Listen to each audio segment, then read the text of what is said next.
Labas rytas, aš tuoj pat baigiu gerti savo rytinę kapučiną ir trumpai papasakosiu apie namuką. Taigi yra 3 gultai, toliau čia yra virtuvėlė maža, yra keletas įrankių ir priedų, čia vaistinėlė yra netgi su pampersais.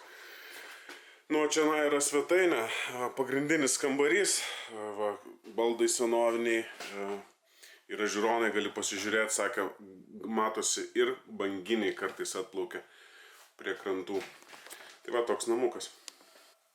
Taigi vakar beveik pavyko pamatyti Loch Neso pabaiso ir po to dar judant toliau į šiaurę persikėliau į Skajaus salą ir pačiam jos viršuje apsistojau nakvyniai. Šiandieną planas toliau judėti šiaurinę Škotijos pakrantę ir kažkur apsistosiu.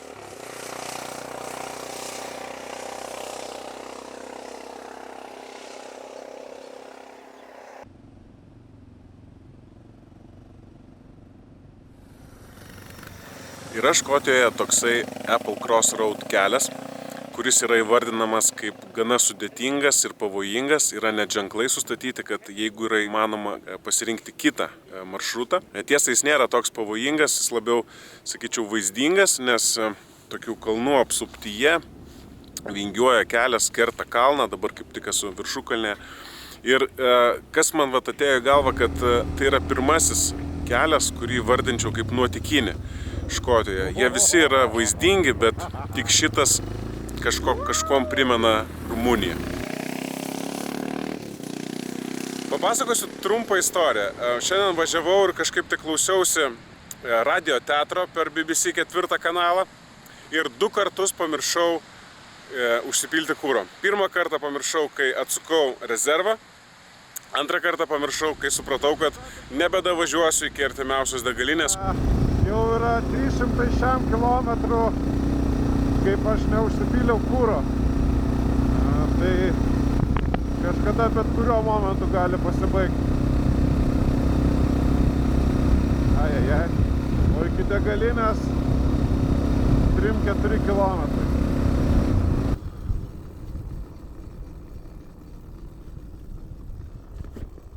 Pažiūrim, kas ten. Gal ten dar nuolydis. Man būtų labai naudinga dar įdėti iki pagrindinio kelio. Va čia yra sankryža. Bet iki jos dar 2,5 kilometro. Abejoju. Nu tuoj gal dar mašina. Šiaip labai jau retai mašinos čia pravažiuoja.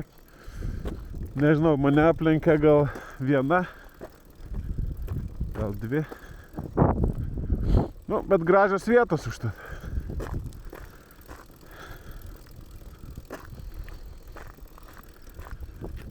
Taip, tai nuvažiavau 370 km su baku.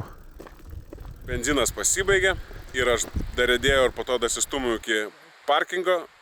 Degalinė buvo už 22 km. Kadangi parkinge buvo keletas kitų automobilių, nusprendžiau paklausti, gal kas nors pasidalintų litru ar 2 benzino.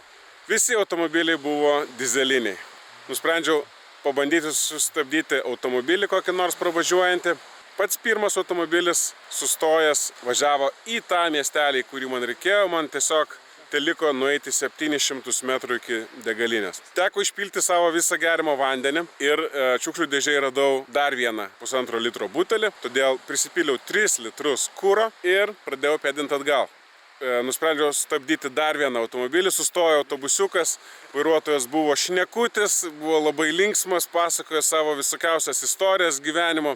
Įdomu buvo pasiklausyti, neužtruko nuvažiuotos 22 atgal, nuvežė jisai mane ne iki sankryžos, o iki pat motociklo. Žodžiu, motociklą užsivedžiau, nuvažiavau atgal į tą pačią degalinę, prisipyliau dar 20 litrų kuro ir toliau judėjau. Kadangi nebeturiu gerti, norėjau atsigerti ir norėjau pavalgyti vakarienę. Nuvažiavau pagal Google Mapsą į vienintelę visam regione dirbančią kavinę barą. Pasirodo, maisto nebėra, bet pasiūlė man atsigerti alaus ir suvalgyti riešutų. Ta aš ir padariau kartu su dėduku terasoje. Na, o dabar aš esu čionai, visai netoli prie nuostabaus tiesiog grožio paplūdimio, kuris ten driekėsi smėlis kiek tik tai nori, gali ten 1000 kilometrų eit, vis dar bus smėlis. Iššoksiu išsimaudyt ir griūsiu miegot, va čia naivat, nes jau pastačiau palapinę. Iki rytojaus. Labas rytas, geriu savo rytinį mėtinį flat white'ą Achna Hairdo įlankos paplūdimyje. Matosi, kad potvynis atslūgsta. Šiandieną buvau naktį atsikėlęs pasižiūrėti, buvo iki pat to krašto vanduo užlietas. Programėlė rašė, kad berods 4 metrai, 4,23 kažkas tai tokio metrų potvynis. Iš tikrųjų didelis. Na kągi, 7 diena prasidėjo, tuoj bus savaitę kelionės, turbūt ir įpusėjam po truputį. Einam į žemėlapių kambarį, sprendžiam, ką darom, važiuojam. Na, žemėlapis nemano, kad aš pusiaukelėj, nes šioj kelionė aš nuvažiavau vat tiek iki čia. Manęs dabar laukia dar vat tiek, va. O tiek ir čia. Aha. Biškai atsiliekam gal pagal grafiką, nežinau. Čia reikės paspaust truputėlį. Žodžiu, šiandieną planas yra toliau tęsti į šiaurę, pasiekti šiaurinį tašką, leistis žemyn. Pažiūrėsim, kiek pavyks. Važiuojam?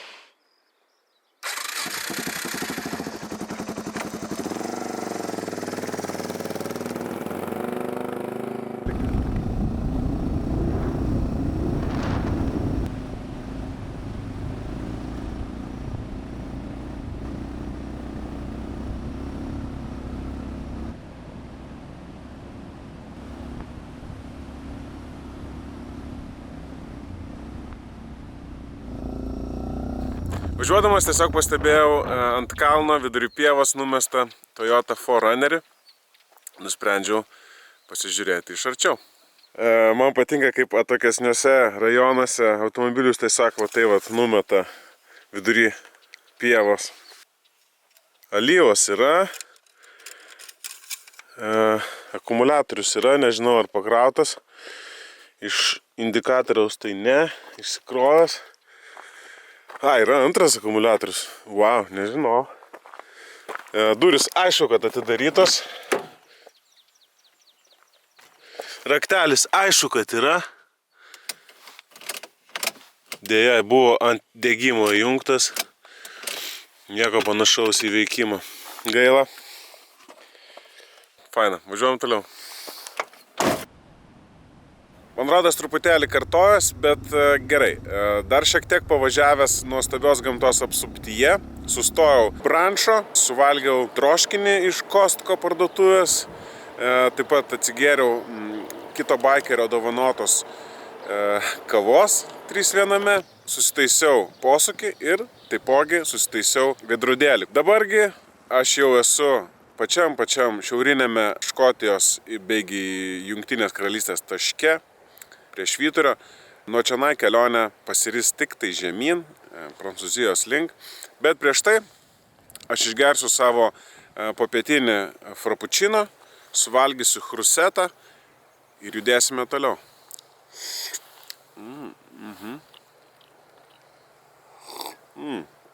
Frappuccino. Chrusetas. Važiuojam.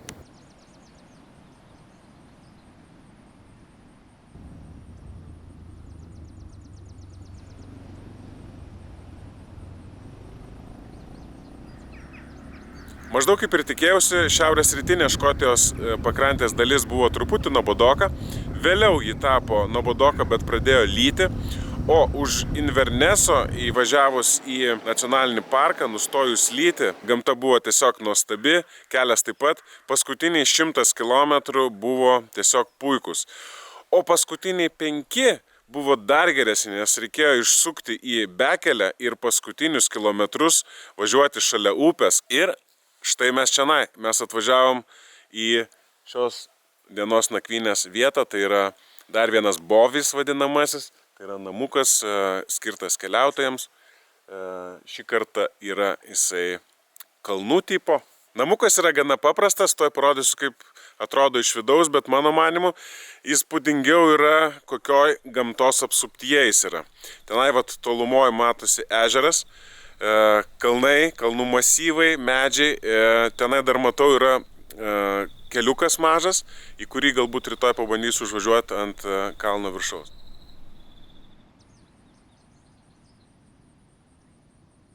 Labas rytas, sveikinuosi su jumis nuo Kalaterio ežero pakrantės, kažkur toli Cairngormo kalnų masyve, sakykime, Škotijos vidurinėje dalyje. Aš jau atsikėliau, susitvarkiau, baigiu gerti savo kavą su tirščiais ir pereisime į žemėlapių kambarį, kuris šį kartą iš tikrųjų yra žemėlapių kambarys. Taigi vakar buvo gana ilga diena, nuvažiuota 600 km. Ryte atsikėliau, toliau judėjau dar truputėlį į šiaurę ir toliau į rytus. Pasiekiau pačią šiaurinę Škotijos vietą, vėliau leidusi žemyn, šitas kelias nebuvo įdomus, bet čia yra Cairngormo kalnų masyvas ir čia buvo puikus kelias. Šiandien planas yra toliau leisti žemyn pro Edinburgą ir pasiekti Škotijos ribą. Tai va, iš Škotijos ką galiu pasakyti, kad buvo pati fainiausia vieta, tai yra maždaug nuo Applecross, truputėlį į rytus nuo Skajus salos. Iki pat viršaus buvo fainas labai kelias ant C500. Vėliau jisai iš tikrųjų nelabai yra įdomus, bet va iki viršutinės dalies buvo puikus. Tai va. Dabar, kadangi yra ankstyvas rytas, tai yra puikia proga neskubėti ir galima patyrinėti tą kalniuką, kuris veda į kalno viršukalnę. Važiuojam.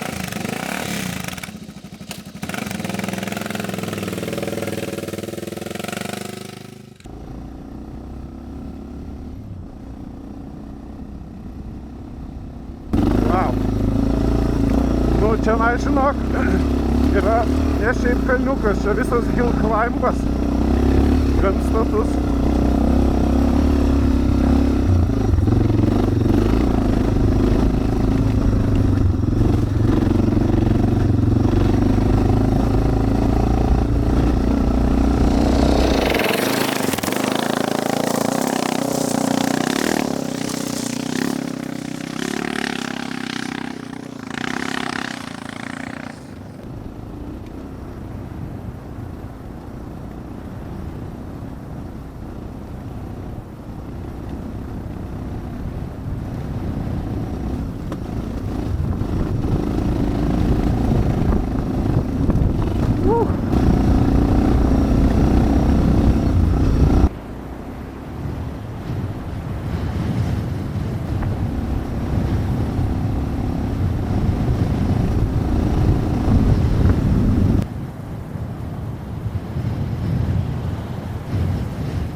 Žodžiu, labai vėjuota, tikiuosi kas nors girdėsis, bet per 4 km treko pakilau pusę kilometro į viršų, kas yra ganėtinai statu.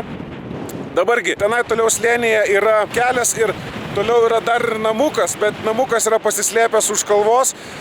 Dar toliau slėnių reikės nusileisti, kad išvažiuoti į plentuką ir tuomet jau galima bus judėti toliau į pietus, Londono link. Važiuojam.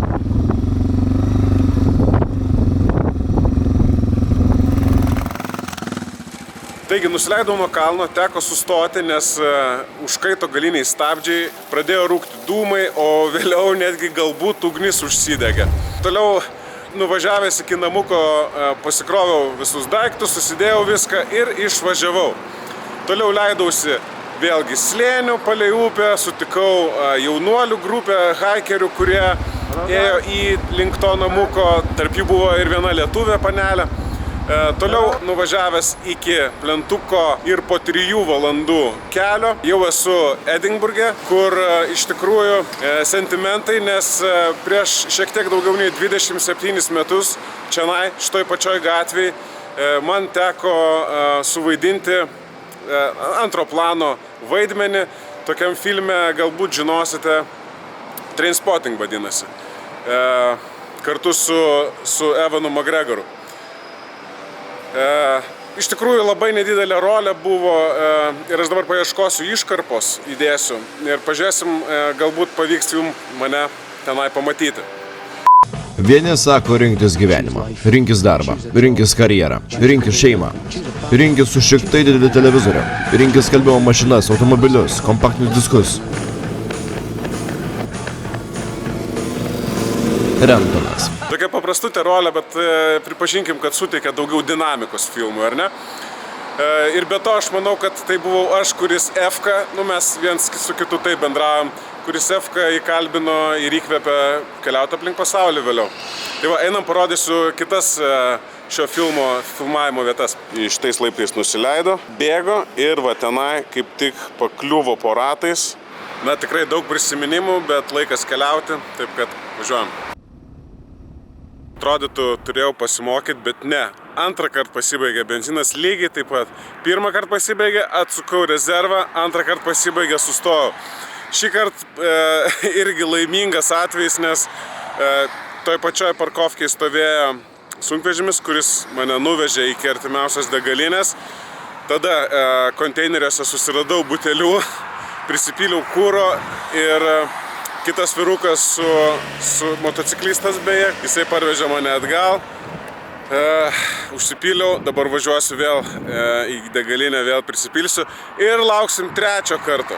Čia beje žmonės irgi nežinau, kaip jiem gavosi, bet tiesiog dūmai rūko iš stabdžių, kai juos pamačiau. Sakau, gal netyčia ant stabdžio laikat, nes tipo kas čia, paprastas kelias. Sakė, neišdavė, kaip čia taip nutiko, bet rūko gerokai. Žodžiu, prisipilam kūro, važiuojam toliau. Taigi, Škotija yra finišuota, va tenai yra Škotija.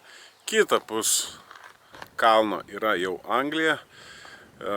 Iš tikrųjų, tai važiavau ir galvojau, kas labiau man patiko, ar Škotijos gamta, ar Škotijos žmonės, nes visi sutikti žmonės yra labai svetingi, draugiški, iš karto siūlosi padėti. Vienas malonumas bendrauti. Tiesa, jų akcentas yra gana sudėtinga suprasti, kartais tekdavo perklausti iš naujo. Tai va, iš Škotijos tikrai rekomenduočiau tą NC500, bet tik tai Škotijos viršutinės dalies mažą gabaliuką, nuo, kaip sakiau, Apple Cross miestelio iki viršaus, nebepamenu pavadinimo miestelio. Na ir, sakykime, centrinė rytinė dalis irgi yra labai graži, net ledynai vidury vasaros ant kalnų. Tai va, dabar kertu, sakykime, sieną ir leidžiuosi į Angliją.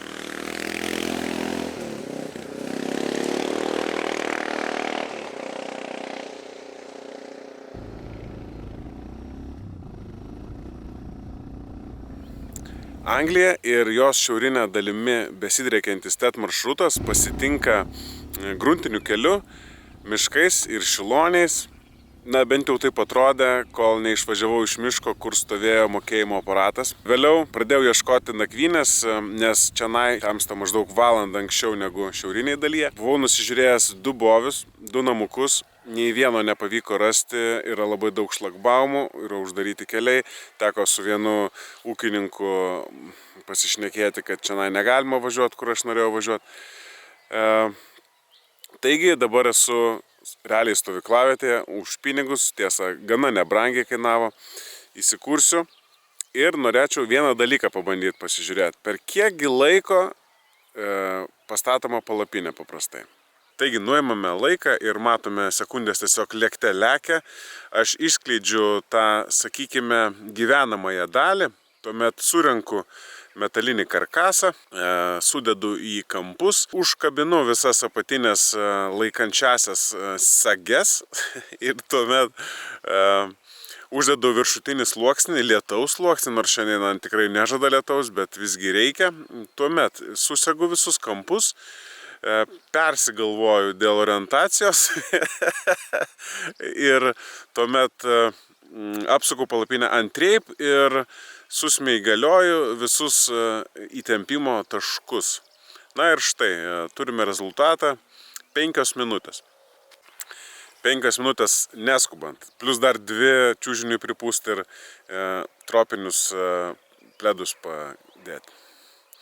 Gerai, vakarienė, Krekaupeneris, rytoj, ties maršrutas į Anglijos pietus. Iki.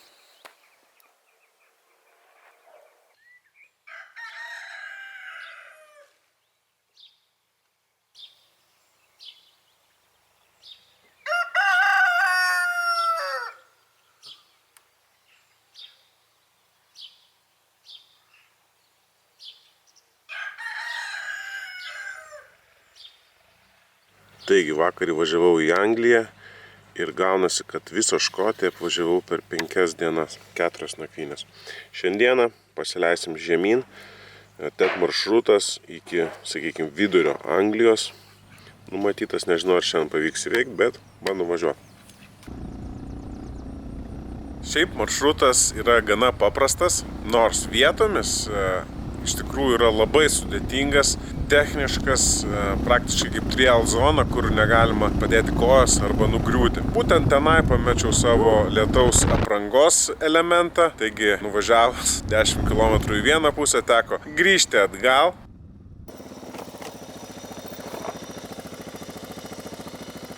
Tuomet užsukau į degalinę, pasikeičiau stabdžių skystį, ryšium su tuo, kad galinis stabdis buvo užkaitęs vienu momentu. Taip pat pasikeičiau ir priekinį iš tikrųjų, dėl visai pikto. Vėliau vėlgi važiavau maršrutu, jisai buvo labiau vaizdingas nei sudėtingas. Slėniai, miškai, šiloniai, maži miesteliai, kaimukai. Gražu buvo, kol atvažiavau į dar vieną gan sudėtingą sekciją. Buvo aštrus dideli akmenys, išgriaužos, ten teko padirbėti. O dabar esu tokioj vietoj ir trumpai papasakosiu. Kažkada netyčia YouTube pamačiau filmuką, kur žmogus, kažkoks jaunuolis, va čionai, va šitoj pačioj gatvėje filmuoja ir deda kompiliacijas visokių transporto priemonių, mašinų, sunkvežimių, motociklų, kurie važiuoja, va čionai yra šalia brasta. Per tą brastą vieniem pasiseka, kiti gauna hidrosmūgį ir juos išveža ar nutempia. Užsidėjau vietą, kur jinai yra, ta brasta. Ir šiandien atvažiavau čionai. Tiesa, radau uždarytą kelią, nežinau, kodėl jie taip nusprendė, bet aš pravažiuosiu vis tiek. Aš manau, apvažiuosiu barjerą ir pravažiuosiu, river crossinsiu, nes kitaip negalima ir tada jau važiuosiu ieškoti nakvynės. Važiuojam.